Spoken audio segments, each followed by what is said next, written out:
తెలంగాణలో షా ఆపరేషన్ అట. సర్వేల రిపోర్ట్లతో స్టేట్పై మరింత ఫోకస్. రాష్ట్రంలోకి సీక్రెట్ టీమ్స్ వచ్చినాయట. పార్టీ ఎంపీ అభ్యర్థులకు తెలియకుండా అబ్జర్వేషన్. తాజా పరిస్థితిపై ఎప్పటికప్పుడు నివేదికలు. ప్రచార వివరాలు సైతం షాకు అందజేత. అధిష్టానం నుంచి రాష్ట్ర లీడర్షిప్కు సూచనలు. ప్రచారం స్ట్రాటజీపై రెగ్యులర్గా దిశానిర్దేశం. డబుల్ డిజిట్ స్థానాలు గెలిచేలా వ్యూహం. పార్టీ నెట్వర్క్కు అదనంగా ప్రత్యేక ఏర్పాట్లు.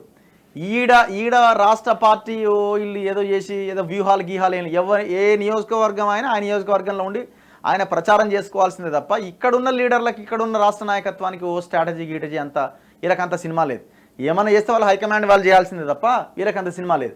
బీజేపీ నాంపల్లి ఆఫీసులో కొన్ని బృందాల మకాం. ఫీల్డ్లో రోజువారీగా మరికొన్ని టీమ్స్ పర్యటనలు. ఇక్కడ ఏమైపోయిందంటే వీళ్ళకి కొంత ఎడ్జ్ కనబడతా ఉన్నది. కొంత ఓట్ శాతం భారీగా పెరిగే అవకాశం ఉందన్న ఒపీనియన్ పోల్ సర్వేలు మనకి బయటకు వస్తున్న క్రమంలో వీళ్ళు ఇంకా స్ట్రాటజీతో ముందుకెళ్లాలన్న ఒక ఆలోచన చేస్తున్నారు. ఎట్టి పరిస్థితుల్లో తెలంగాణలో ఉన్న 17 స్థానాల్లో వచ్చే ఈ గెలవగలిగే సీట్లను వదులుకోవద్దన్న ఒక ఆలోచనతో ఉన్నట్టయితే కనిపిస్తున్నది. ఇప్పుడు దీని మీదనే ఎవరికి ఎన్ని సీట్లు అనేది డిపెండ్ అయి ఉంటుంది. ఇప్పుడు కొన్ని స్థానాల్లో చేవెళ్ళ, భువనగిరి, మల్కాజ్గిరి అండ్ ఇట్లా కొన్ని జహీరాబాద్ ఇట్లాంటి స్థానాల్లో ఇప్పుడున్న సిచ్యువేషన్లో బీజేపీ ఎడ్జ్ కనబడుతున్నది. ఇప్పుడు రేవంత్ సభలు సమావేశాలు, ఇక్కడున్న గవర్నమెంట్ వీళ్ళు హోల్డ్లో, ఇక్కడ గవర్నమెంట్ ఉంటుంది కాబట్టి అధికారులు వీళ్ళ హోల్డ్లో ఉంటారు కాబట్టి ఈ సిచ్యువేషన్ కాంగ్రెస్ కొంత అనుకూలంగా మారితే వీళ్ళ స్ట్రాటజీని పక్కాగా అమలు చేయకపోతే కాంగ్రెస్ మళ్ళీ ఎడ్జ్లోకి వచ్చే అవకాశం ఉంటుంది.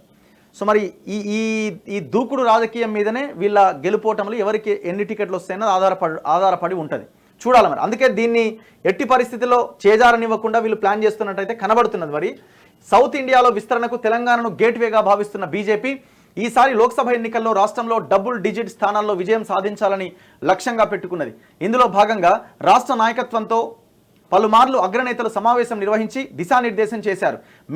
మే ఫస్ట్ వీక్ నుంచి కొన్ని సభల్లో పాల్గొంటామని హామీ ఇచ్చారు. వీలైనన్ని ఎక్కువ స్థానాల్లో విజయం సాధించేందుకు ఆ పార్టీ సీనియర్ నేత అమిత్ షా రాష్ట్రానికి ప్రత్యేకంగా కొన్ని బృందాలు పంపించారు. ఇందులో కొన్ని నాంపల్లిలోని పార్టీ స్టేట్ ఆఫీసులో ఉండగా మరికొన్ని ఫీల్డ్లో పార్టీ తాజా పరిస్థితిపైన అధ్యయనం చేస్తున్నాయి. క్షేత్రస్థాయిలో అభ్యర్థుల ప్రచారం తీరుతెన్నులతో పాటు పార్టీ నుంచి లభిస్తున్న సహకారం, స్టేట్ లీడర్షిప్ తీసుకుంటున్న చొరవ తదితరాలకు సంబంధించిన నివేదికలను అమిత్ షాకు పంపుతున్నారట. రోజువారీగా మానిటరింగ్ చేస్తున్నారట.